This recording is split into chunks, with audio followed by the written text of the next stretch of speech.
Good morning, students. Hope that you are okay. As I have said you, I will post a video regarding connectors. What is connectors? Connectors are the words we join together or related ideas. Connectors can be used to show two things. One is cause and other is an effect.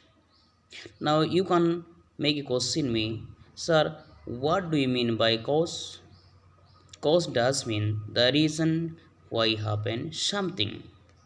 Then other second one is an effect. Effect does mean the result. What happens something.